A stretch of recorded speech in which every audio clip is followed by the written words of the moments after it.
Guys, in today's video, I want to explain why you should be extra cautious when choosing a business partner and how to determine if those people are worth going into business with.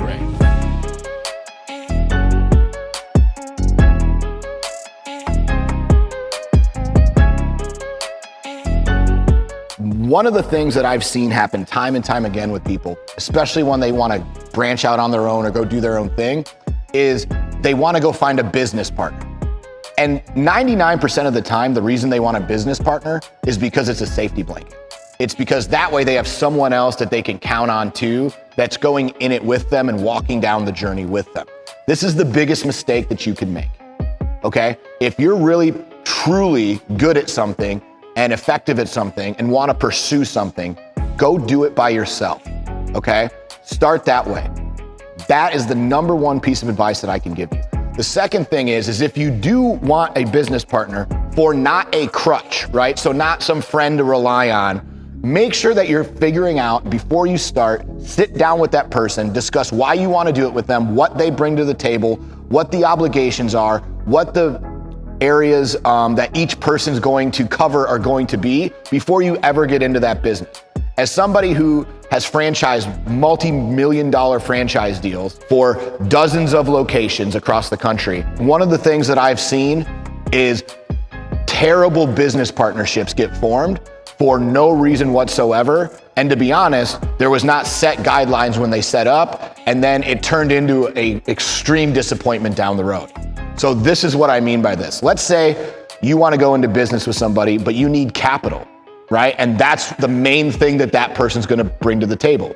Now, when you sit down with that person, figure out what that capital is worth, and can you go get a loan to do it yourself? And the reason I say that is this, is if you're bringing somebody in to be a business partner and you're giving them 20, 30, 40% of the business, mainly to be the investor or the capital person, think about what you're paying them for money. 30 to 40% on the dollar, that's the best loan shark on earth. Like, that's the shittiest deal you could ever make on planet Earth, okay? And think about it this way. If you went and got a loan from a bank, even at 9%, you're only paying 9% on that loan. You're not paying 9% on every dollar your business brings in. And then you're done when that loan's paid off. So think about the difference there. Are you paying 30 to 40% of the money coming into the business to this partner solely for capital? Or are you paying them for the eternity of the business and the partnership? Or are you paying a bank 9% on the money that you borrow? Sit down and look at how different of a deal that is for you. Because here's the number one mistake most business owners starting out make, is they make bad financial deals. And it comes from capital. So when you're sitting down and going over capital with somebody or a business partner in general, figure out what their equity stake's gonna be, what they're bringing to the table, and what their value is of that, and compare it to other things. So the reason I say do that is because the person who you're going into business with typically will have an overinflated ego of what they're good at and what they're bringing to the table. So this is why having this discussion is so important. If they're solely a cash player and they're not gonna help you with marketing, they're not gonna help you with the business, they're not gonna help you with hiring and firing, they're not gonna help you with leadership, they're not gonna help you with team development, they're solely a cash player, their value should be vastly less, right? Now, they should still have a way to make their money back and make it a good investment for them, but it shouldn't be at the expense of the business or holding you hostage for doing all the work. So please don't make that mistake. The second thing is, let's say you do have a business partner, you're going in 50-50 and you're gonna try to do everything equal and be partners, et cetera, et cetera. What is their skill set and what is your skill set?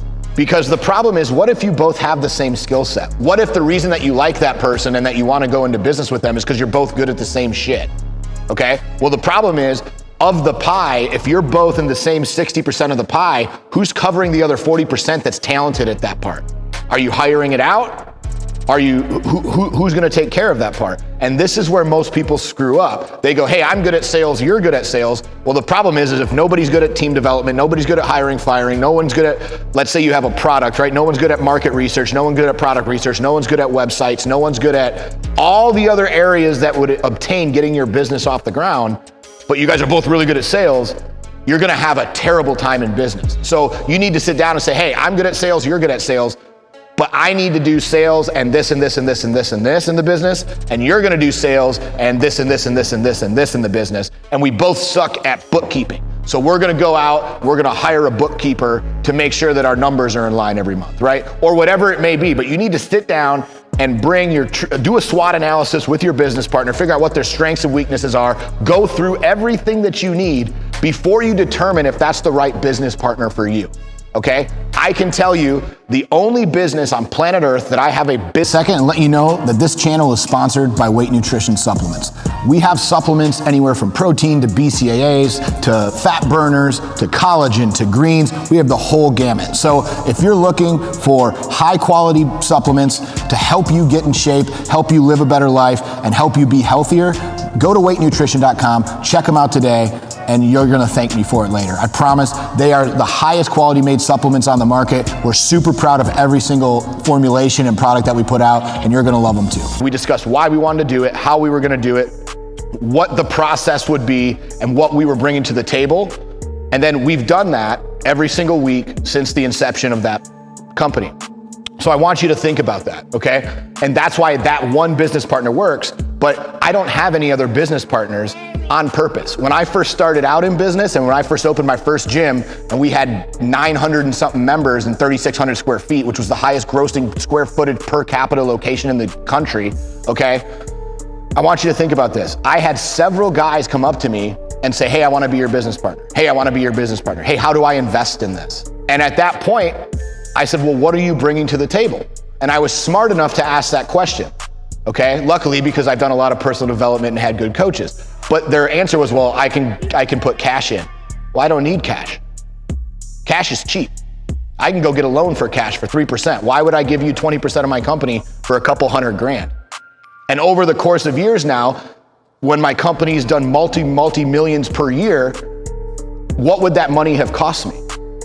It would have cost me how much more percentage just to have that money in my bank account that I would have blown on stuff that I didn't deserve and didn't need anyway at the time, just to have that upfront win, okay? So when you're going after money, guys, and you're going after capital, again, if you do have to make a deal with somebody, and this is the last thing I'll leave you with, because this is probably one of the most important things when negotiating money, because most business partnerships do come down to capital, and one person has capital and the other doesn't. And the person who doesn't typically doesn't have a good enough reputation to get the money from the SBA or a bank, et cetera, okay? And this is where you do probably need to bring someone in.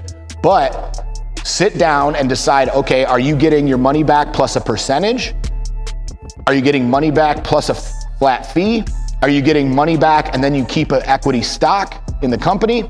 Or are you getting money back and then a percentage for how long, okay? And this is where you guys, especially a lot of brand new business owners, this is where you get taken advantage of by sharks. Let's say you and I sat down and you needed $200,000 for your business. And I said, okay, I'll give you $200,000. You're gonna pay me that $200,000 back. And then I get 10%, or even I get 5% of top line gross forever. And I don't say forever, I just say I get 5% of top line gross. You're going, well, that's a great deal because it's only 5%. But the problem is that's top line, that's not bottom line. So let's say your business is making $1 million. Well, I'm getting $50,000 a year forever, plus I've already got my $200,000 back. That's the best deal I've ever made, right? But the problem for you is that 5% now comes out of your pocket, out of your profit. And if you're running at a 20% margin, I just took 25% of your profit margin. You also have to pay taxes. So now, how are you gonna grow your business when you're at a 35% tax bracket, you're paying me 25% of your profit, and let's say you have an operator or a manager or something else that you're paying some percentage of profit? What are you left with? Well, how are you gonna reinvest that money into growing your company when you're handicapping yourself over 45% of your own business, right? And this is where people don't look down the road. So one of the things that I do when I sit down with especially my team, if they ever wanna branch out on their own, is I have this exact discussion of how money works and how most investors will try to take advantage of you and how you need to make sure you put time limits, et cetera, et cetera. The last story I'll share is exactly what happened to me. So for those of you who have read my book, Dark Side Dichotomy, which is available on Amazon, what I learned and what I explained in the book was, it's in the chapter about my angel investor, right? The lady who actually came to my aid and saved me. And I'm gonna tell you the story real quick because this is how bad of a deal I almost made. So when I was in Michigan and first moved down to Florida, I moved down to Florida with the premise that I had an ex-client who was going to give me X amount of dollars to start my own gym. His deal was I had to give him the money back plus $10,000 a year. And there was no cap on that deal, okay? So I want you to think about that. Had I have taken the money and done that deal, he would have turned his $60,000 into over $130,000 at this point. So he would have made 200 and something % on that loan. If you went to a bank and they said, yeah, we'll give you 100 grand, but you're gonna pay us 220 back, none of you are doing that deal. Unless you're paying your mortgage, because all of you did that deal, but you won't go look at that, okay? But I'm just saying, generally as a business advice, that would be a terrible deal for the business owner, okay? That would be a great deal for the investor. Now, luckily, this guy backed out, and I had another lady come in who allowed me to borrow the money, and when I sat down and asked her what she wanted in return, her answer was nothing but pay it forward. So I got extremely lucky because I would have given her equity, I would have given her a percentage back, I would have given her a flat fee back, I would have made it a great investment for her without giving up the rest of my business for eternity, okay? And I tell everybody that story because it was one of the best ways that I ever got screwed was by that guy backing out 3 days before I was gonna sign my lease. Because had I have taken that deal, I would have paid him 200 and something % on my own money. So please guys, before you invest, make sure you rewatch this video, make sure you're doing your due diligence, make sure you're sitting down and figuring out exactly what that is. And if you don't know if it's a good deal, DM me on Instagram. I'll gladly look at what the deal is for you, and I'll gladly give you my advice on how I would do it. And then we'll discuss your situation to make sure that, you know, if you are in a screwed situation, you do have to make a little bit worse deal. How do you cap it so it's only going to be a bad deal for a certain amount of time? Just reach out to me on Instagram. But I thought this video was so important because I see so many people make bad business partners, bad business decisions before they ever get started, and it handicaps their ability to be successful long term.